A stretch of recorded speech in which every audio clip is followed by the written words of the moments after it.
Bismillahirrahmanirrahim. Esselamu aleyküm ve rahmetullahi ve berekatuhu. İnşallah ki bu videomuz Mürşid Bey'in şeye cavanına cavablarım birinci videosuna cavabım olacak. İnşallah ki sonunda cavabımız olar. Çünkü vaxtımızın getməyini istəmirəm. Birinci Mürşid Bey Vəssal işiyə Nuri Təbərisinin değil, Hür Amilinindir. Siz özünüzü videoda biraz da təriflədiniz. Biz elm əhliyik filan besməkan. Maşallah, maşallah. Siz kitabın müəllifinin adını bilmirsiniz hələ. Bir kitabın müəllifinin adını öyrənin. Vəssal işiyənin müəllifi Nuri Təbərisi deyil, Hür Amilidir. Ya bu da məndən bir dərs olsun. İnşallah ki lazım olsa qeyd eləyərsiniz. Sonra qeyd edirsiniz ki, bəs Fəslül Xitaba, yəni Nuri Təbərisinin yazdığı Fəslül Xitaba niyə buna rəddiyə vermirsiniz? Niyə bu kitabı oxuyursunuz? Bu kitabı niyə inkar eləmirsiniz? Siz həqiqətən cahilsiniz Mürşid Bey. Yəni mən bu qədərini də gözləməzdim.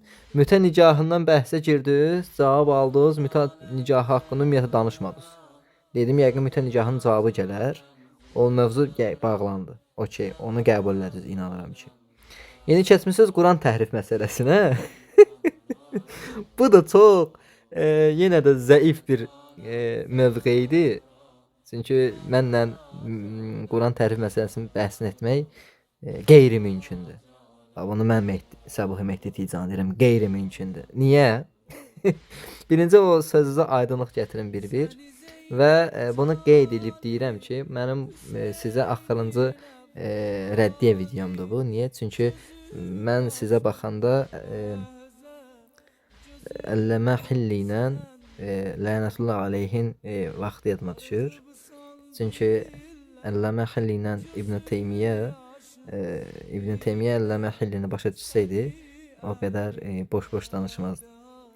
Və zaten Əlləmə Hilli də deyir ki, bu adam məni başa düşsəydi, bunları mənə yazmazdı. İndi həmən sözü mən sizə qaytarıram 21-ci əsrdə, 2026-cı ildə ki, siz Mürşid, mən Səbuhini başa düşsəydiniz, 50 dəqiqəlik videoda heç olmasa lazım olan məsələlər danışardınız.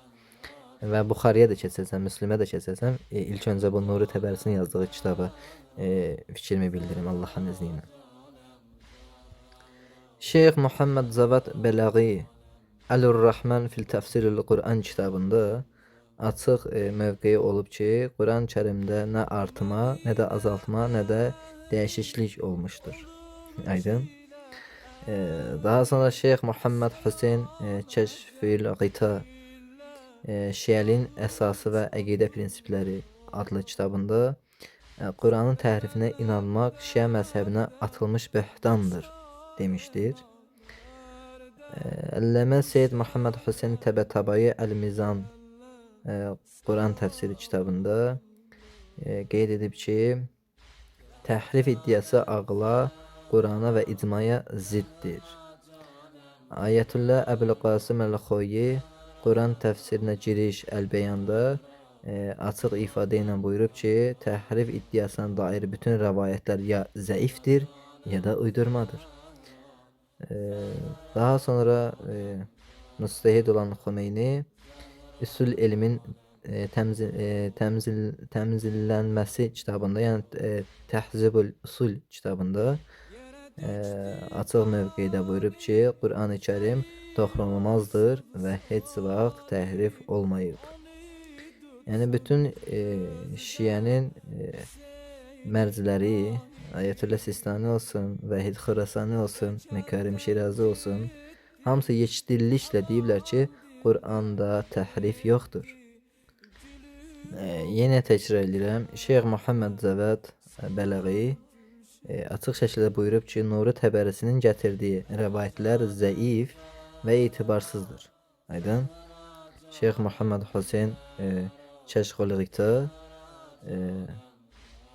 Fəslül Xitaba şəxsi səhv adlandırır. Yəni bu kitab səhvdir. Aydın? Əlləmə Təbatabai Nuri Təbərisinin kitabına elmi etibardan asılır yazılır. Yəni elmi etibardan salır yazıb o kitaba. Yəni alimlərin çox sözlərini oxuyaram. Və çoxlu nəqillər gətirərəm ki, o kitab bizdə mötəbər deyil. Aydın? Yəni bir alim bir kitab yazırsa o deməkdir ki, o əqidədəndir. Yəni Mürşid bəy, mən də sizə bir şey xatırladım ki, alimin səhvi məzhəbin əqidəsi deyil. Aydın? Alimin səhvi olaraq qalar. Məzhəbin əqidəsinin deyil. Əgər bir alim kitab yazıbsa, bu məzhəbin əqidəsi demək deyil. Və ikinci olaraq bir şey deyim.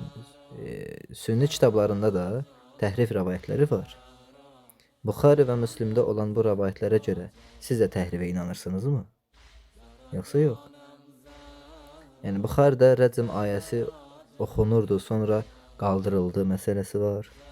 Müslimdə Əhzab surəsinin Bəqərə qədər idi ifadəsi var. Səutidə Əl-İtqanda onlarla itmiş ayə rəvayətləri var. Yəni əgər bu rəvayətlərə görə Şiə təhrifə inanırsa, siz də inanmış olursunuz. Şiə əqidəsi üsul kitablarındandır. Tək fərdin kitablarından deyil, Mürşid bəy. Şiə əqidəsi Təcridül İtiqad, Bab-ı Hadi Əşər, Əqaid kitablarındandır. Fəslül Xitabdan yox. Və zəhmət olmasa düzəliş eləyərsiniz ki, Vəsal-i Şiənin müəllifi deyil o. Vəsal-i Şiənin müəllifi Hür Əməli olub. Yaxşımı? Yəni bunu başqa yerdə deyərsiniz, gülərlər sizə. Yəni əsasən icma dəlilidir. Yəni ən güclüsü. Şiə alimlərinin icması Quranda təhrifin olmamasıdır. Yəni Tusi, Mufid, Mürtəza, Təbatabai, Xoyi, Sistani, bu alimlərdə icma var ki, Quran-ı Kərim təhrif olmayıb. Aydın? Yəni bəli, Şeyx Nuri Təbərisi Fəslül Xitab adlı kitab yazıb. Amma bu kitab Şiə əqidəsini təmsil etmir.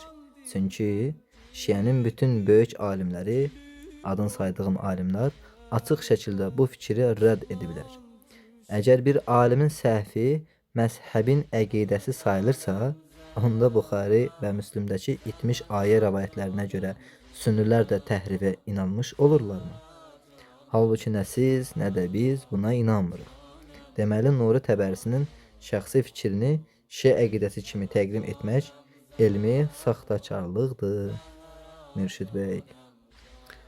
Ona qalsa, Səhih Əl-Buxaridə Hökm və Cəzalar kitabında Bab evli zinakarın daşqalaq edilməsi hədis 6829-da, bəzi nəşrlərdə 6830-da hədis gəlir. Sonra birazdan hədislər oxuyacağam. Səhih Müslimdə Hökm və Cəzalarda hədis 1691-də hədis gəlir. Hədisin məzmunu bu cürədir. Ömər bin Xəttab dedi: əgər insanlar Ömər Quranı əlavə etdi deməsəydilər, daşqalaq ayəsini mushəfə yazardım. Çünki o ayə nazil olmuşdu və biz onu oxuyurduq. Yəni Mürşid bəy, siz Nuri Təbərisini gətirirsiniz, dünənki alimi. Mən sizə sizin Rəşid-i xəlifə olan Ömər ibn Xəttabı gətirirəm. Ömər ibn Xəttab nə deyir? Buna da zəif deyin də. Buna deyin ki, burada İkrəmə var idi, burada filan kəs var idi. Buna da birdən zəif deyin, işimizi bilək. Hədisi təkrar edirəm, bilməyənlər də bilsin. İkinci xəlifə olan Ömər ibn Xəttab deyib: əgər insanlar Ömər Quranı əlavə etdi deməsəydilər, daşqalaq ayəsini mushəfə yazardım. Çünki o ayə nazil olmuşdu və biz onu oxuyurduq. Yəni nazil olmuşdu, ayə hardadır, Mürşid bəy? Oxunurdusa, niyə Quranda yoxdur, Mürşid bəy? Bu nədir? Açıq-aşkar ayə var idi, indi yoxdur iddiası. Belə bir şey mi var? Sonra Əshab surəsi Bəqərə qədər idi hədisi. Səhih Müslim, Kitabul Zəkat, hədis 1050. Hədisin məzmunu bu cür keçir ki, Əshab surəsi Bəqərə surəsi qədər uzun idi. Sonra ondan çox hissəsi itdi. Haraya getdi? Kim itirdi Mürşid bəy? Niyə Quranda yoxdur? İtdi dediniz, yadıma bir şey düşdü. Onun inşallah ki keçi yedi məsələsidir o. Ayşə xanımdan gəlir. Deməli İbn Maacə hadis 1944-də, yəni bəzi sünni alimləri bu hadisə həsən səhih qəbul ediblər. Hadis bu cür nədir ki, Rəcm və süd əmizdirmə ayəsi yazılı kağızda idi. Bu təkrar edirəm. Rəcm və süd əmizdirmə ayəsi yazılı kağızda idi. Peyğəmbərin vəfatından sonra keçi onu yedi. Mürşid bəy, belə pis çıxmasını, Quranı keçiyə əmanət edirlər. Bu necə qorunmadı? Bu nədir? Bu nə hədisdir? Bu hədis ümumiyyətlə dirayə baxımdan zəifdir, yox heç, amma sənət baxımdan indi siz deyirsiniz də indi.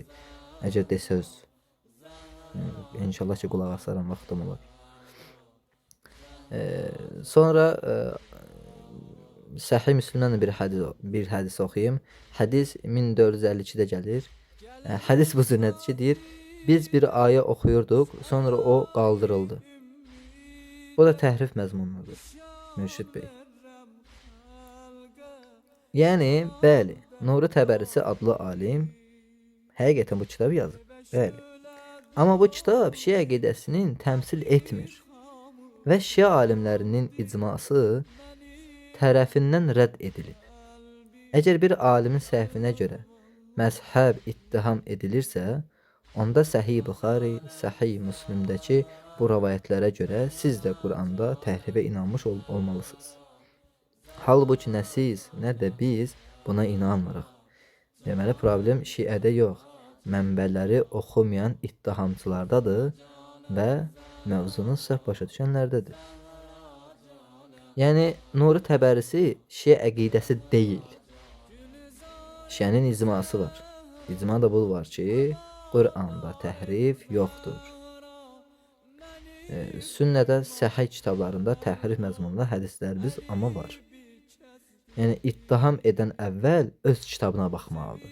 Bu qaydadır. Necə ki, mütə nicahını siz təqdim edəndə yəni, birinci öz mənbələrinizi baxmalıydınız ki, mən bunları təqdim etməyim. Amma gördüm ki, mütə nicahına səs-səmir çıxmadı. Nəsə. İndi isə keçək Allahın izni ilə video məsələsinə ki, mən videoda özümlə qulaq asdım Mürşid bəy. Mən təkəbbürlü adam deyiləm, həqiqətən. Mən videoya özümlə qulaq asdım. Orada o sözü eşitmədim özümdə. Yaddaşımda elə qalıb, amma deməmişəm, insanlıq halıdır. Yəni bunu deməmişəm. Bunu mərd-mərdanə zaten deyirəm ki, bəli, mən bunu deməmişəm, amma bundan əvvəl, ondan sonra da bu sözləri demişəm. Sadəcə sizdən danışıqda deməmişəm. Amma mən elə bilmişəm demişəm. Yəni zehnimdə elə qalıb. Bunu deyim. Necə ki siz də alimin adına alimi təhrif edirsiniz burada. Deyirsiniz ki, Hur Amili Nuri Təbərsi və sair işlərinin müəllifidir. Yəni insanlıq halıdır. Mən bunu da heç nə demirəm. Bu olan bir şeydir. Deməməliydim, amma demişəm artıq. Çarə yoxdur. Yəni orada xəta etmişəm, bəli. Bunu mərd-mərdana deyirəm. Amma bu o demək deyil ki, mən Ayşə xanımı təhqir edirəm. Mən istənilən bəhsimdə, videomda, dərsimdə, müzakirəmdə demişəm ki, Peyğəmbər zövcəsinə təhqir olmaz. Təhqir olmaz demişəm. Lənət təhqir deyil, Mürşid Yusufoğlu. Əgər lənət təhqir olsaydı, Quran-ı Kərimdə nə qədər lənət ayələri var. Onda Allah bizi təhqir etmiş mi olardı? Quranda ayələr var ki, mələklər də lənət oxuyar. Onda mələklər söyüş mü söyür? Mürşid bəy, mən bu haqda video zaten paylaşmışam. Allahın izni ilə boş vaxtınız olana baxarsınız. Yəni mən siz 50 dəqiqə video çəkmisiniz, əziyyət çəkmisiniz, indi e, kitabları yığmışsınız sonra danışırsınız. Mən qulaq asıram. Mənzilət hədisinə ümumən girişmədi. Çünki mən Liboy siz adınız gələn söhbətlərdə demişəm ki, e, Əmmar bin Yasir hədisinə zəif deyildi. Amma mənzilət hədisinə cavab verilmədi. Mən istənilən sözümdə bunu demişəm. Buxariyə zəif deyildi. Okey. Bunun üstünə qalmamışam mən. Amma mənzilət hədisinə cavab verilmədi. Mən bunu demişəm. Siz amma gəlmisiniz hələ mənə şey izah edirsiniz. Əmmar bin Yasir məsələsini. Sağ olun ki, eləyirsiniz. Orada da bilmədiyim şeylər var idi. Öyrəndim. Onda sabahları yenə Əhlüsünnənin qabağına qoyacağam ki, çünki Əhlüsünnənin qaydası sizin qaydanızı demir. Əhlüsünnənin icması başqa şey deyir, siz başqa şey deyirsiniz. Siz Əhlüsünnənin içində bir ayrı respublikasınız. Necə ki, Samir Firdavsoğlu sizdən bəhs eləmişdi, sizin qabağınıza dəlillər qoymuşdu. Nəysə, onu heç özünüz bilərsiniz, ona müzakirə mənə dəxlisi yoxdur. Amma yenə də hər halda dediniz, təqdim etdiniz, dəyərləndirdim və siz axırda mənə nə deyirsiniz? Mən ona çox gülmüşəm. Qayıdıb deyirsiniz ki, Sabuhi, tutaq ki, bu hədis zəif deyil. Tutaq ki, zəif deyil. Hə, nə olsun? Orada bağı nədir ki, güya? Demirəm ki, yaxşıdır, yüngülləşdirmirəm, amma yəni Sabuhi, sən başa düşdün məna deyil. Mürşid bəy, zaten siz mənə diqqətlə qulaq assaydınız, mən orada bağı məsələsində takılmamışam. Türklər demişkən. Mən orada Əmmarın sözünə takılmışam. Çünki Əmmar orada deyir ki, Peyğəmbər Əmmara deyir ki, ey Əmmar, onlar səni cəhənnəmə, sən onları cənnətə çağırarsan. Mövzu bu idi. Bağı məsələsi deyildi. Aydın? Hə, bunu da bir də yüngülləşdirin. Görə necə yüngülləşdirəcəksiniz? Çünki Quran və sünnədə cənnət əhli insanları cənnətə, cəhənnəm əhli insanlar cəhənnəmə çağırır. Nəsə, bu mövzuda çox da qalmaq istəmirəm. Sizin elminizi də gördüm, sizin rəddiyənizi də gördüm. Yəni, gözləyirdim ki, mənə təəccübləndirərsiniz açığı. Çünki sizin adınız, cüzi olaraq şöhrətiniz falan var. Dedim, yəqin mənə biraz üstümə ağır məsələlərdən gələrsiniz. Yəni, bir kitab Nuri Təbərisi adında bir alimin hədisləri ilə yazdığı, yığdığı zəif xəbəri vahid mürsəl hədislərlə üstümə gəlirsiniz. Yəni, nə bilim valla. Yəni, Quran-ı Kərimdə məna təhrifi başqa bir şeydir. Ayələrin yerlərin dəyişdirilməyi, onun təhrifi ayrıca bir şeydir. Ayənin çıxardılması, ayənin daxil olması, bunlar başqa şeylərdir. Yəni, eynən bu hədislər sizdə də var, ha, Mürşid bəy. Ömər deyir ki, cəmaatdan qorxmasaydım ayəni yazardım. Xanım Ayşə deyir ki, bəs ayə nəsx oldu, sonra ayə gəlmədi. Əgər ayə nəsx olursa, Quran özü deyir ki, biz başqa bir ayə ilə tamamlayaraq, dolduraraq yerini. Yəni, biri elə deyir, biri belə deyir. İmam Malikin sözünü deyəcəm, deyəsiniz ki, mən İmam Malik qəbul eləmirəm, amma mənə gəlib alimin şərhin gətirirsiniz, nəysə. Çünki mən də demişdim ki, mən də alimin şərhin qəbul eləmirəm. İmam Malik də deyir ki, Osmanın müsnəfi itib və sər və ilə axır. Aydın? Yəni, bunlar məlum məsələdir. Yəni, təəccüblənmədim Mürşid bəy, təəccüblənmədim və görürəm ki, sizlə həqiqətən müzakirə etmək əbəsdir. Niyə əbəsdir? Çünki təkrarçılıqdır, valla. Yəni, mən Samirlə də söhbət eləyəndə yenə Qurtubidən dedi ki, bu hədis yoxdur, amma gətirdim, qoydum ortaya ki, deyir, Qurtubidə bu hədis var. Samir Firdavsoğlu canından çıxdı, getdi. Yaşar Süleymanov deyirdi ki, Osmanın qatilləri, münafiqlər, kafirlərdir, amma mən Xəmq Əl-Xuzayini gətirdim və digər sahabələr gətirdim ki, orada sahabələr idi. Başqalarına söhbət eləyəndə, yəni gətirib qoymuşam. Sizdə də yəni dəyişiklik baş vermədi, yəni eyni şeydir. Mən sizlə diyaloqa girdim ki, bəlkə sizdə yeni bir şeylər olar, biraz adam yorular, biraz adam düşünməyə vadar eləyər, amma yox, sizdə də eyni şeydir. Ona görə də və aleyküməssələm və rəhmətullahi və bərəkətuhu. Videoları paylaşın. Demirəm paylaşmayın. özü üçün indi tanınmaq üçün, cavab vermək üçün əqidənizi indi təmsil edirsiniz, əqidənizi nümayiş etdirirsiniz, eləyin, problem deyil. İnşallah ki, baxaram, lazım olan yerlərə cavab verərəm. Cavab verməyim əgər əbəs olsa heç cavab da vermərəm. Çünki mən sizi həqiqətən Əlləmə Hilli ilə İbn Teymiyyənin zamanını xatırladım. Əlləmə Hilli bəsit, qısa cavablar verirdi. İbn Teymiyyə aləm qatırdı bir-birinə. Əlləmə Hilli də qayıtdı, dedi ki, əgər sən mənə başa düşsəydin zaten, mən sənə hər şeyi izah edərdim. İndi Mürşid bəy, valla, siz mənim mövzuma başa düşsəydiniz, mən sizə həqiqətən çox şey izah edərdim. Çünki mənzilət hədisinə cavab verilmədi. İnşallah ki, veriləcək hacansa, problem deyil. Amma elə izah verin ki, mən o izahdan da səhv tutmayayım da, yaxşımı? Nə bilim, Buxari, Müslimdən şərhi oxuyursunuz, filandı, onlara qulaq asın hamısına. Onlara işim yoxdur. Okey, gözəl. Sadəcə olaraq mənə bir şey maraqlıdır, həqiqətən. Əgər orada İkrəmə məchul ravidirsə, İkrəmə də Buxaridə də, Müslimdə də, Əbu Davudda da, Nesaidə də ravi olaraq keçir. Problem budur ki, İkrəmənin zəif deməyi Əhl-i Sünnənin hədis külliyyətinə ciddi ziyandır. Və hansı ki, hədislər zəif olur, o hədislərdən siz əqidə götürürsünüz. Yəni, nə bilim valla, maraqlı əqidəviz, maraqlı strategiyavız, maraqlı üslubumuz var. İnşallah ki, cəmiyyət görür, cəmiyyətin gözü tərəzidir. Bu qədər. İnşallah ki, Allah sizi salamat eləsin. O sizin 50 dəqiqəviz videonuza, bu da mənim 22 dəqiqəlik videomdan cavab olaraq gəlsin inşallah.